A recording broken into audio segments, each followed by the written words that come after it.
He has the, all publicity is good.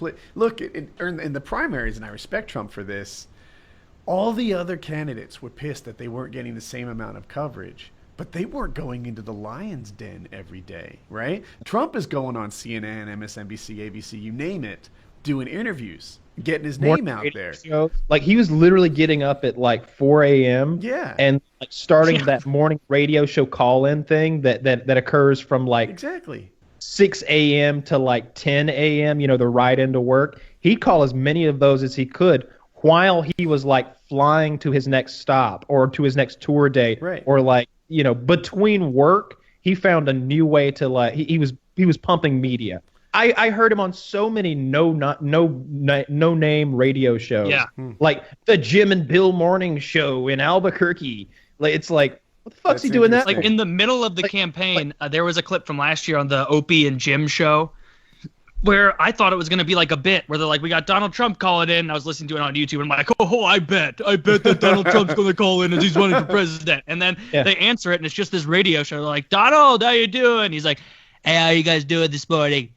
It's in the middle of a huge campaign. Like, it was actually him, like, just talking the way he would, like, totally comfortable on Sirius, not afraid at all of saying something ridiculous, like, oh, how is it going so far, Donald? Million subscribers. Meanwhile, every news outlet out there would love to have had Jeb Bush as an interview, and he's hiding behind some staff. Yeah, because they're afraid. Same with Clinton. Clinton wouldn't go anywhere. Clinton was...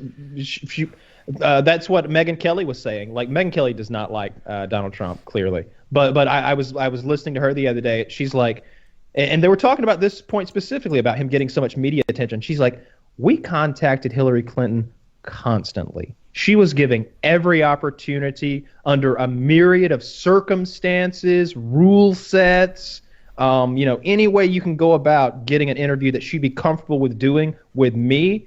And the feeling was that she did not want to legitimize Fox News, that she would rather not go on the biggest fucking cable news network in the world and try to push her platform forward against Orange Hitler, as he's known.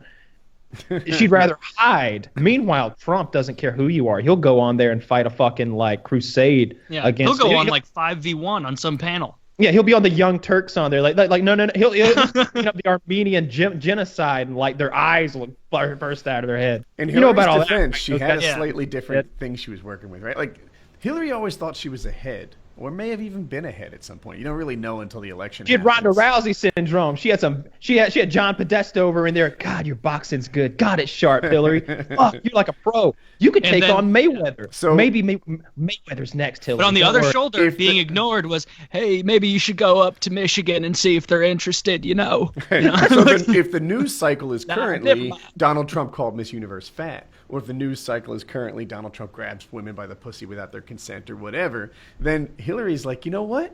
I'm just gonna fade into the background and not interrupt this news cycle, and that seemed to happen all the time. So that was the thought process. But Donald turned out to be wrong.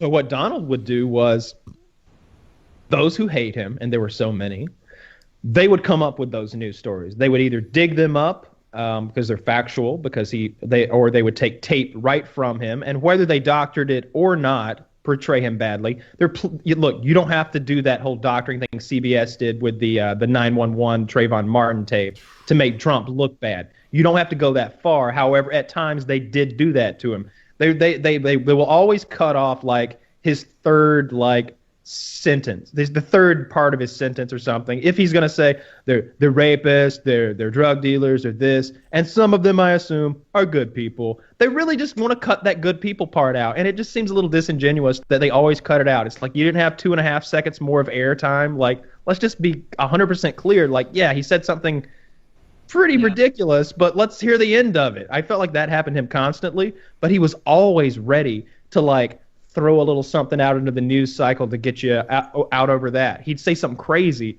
or he'd attack somebody in a funny way, or whether it was Little Marco or Lion Ted, all those insults, all that bravado, all that entertainment. He was a show. He was a carnival act. I can't believe that he like. It is crazy thinking about it now. Like, there's going to be, like, college courses, like, media classes, like, a decade from now about, like, media manipulation. and like how to charisma. play the media and like what he did. Like, because he Can you really imagine? did do that. He played all of them. Do you think that after his presidency, he'll have a big career in giving speeches and going places and talking about, winning? That would be my thing. Like don't go in there as the businessman. Don't go in there as the politician talking about social issues.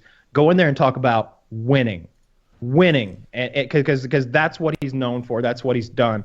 If he could give like 2-hour talks about winning across the country and make himself a couple more $1 billion probably. He'll have another book. He's not too old. I mean, if he made it 2 terms, he'd be 78. Get himself another book rolling out. Oh, it's going to be impressive. I can't wait till those fireside chats start kicking up. I bet he might start uploading YouTube videos like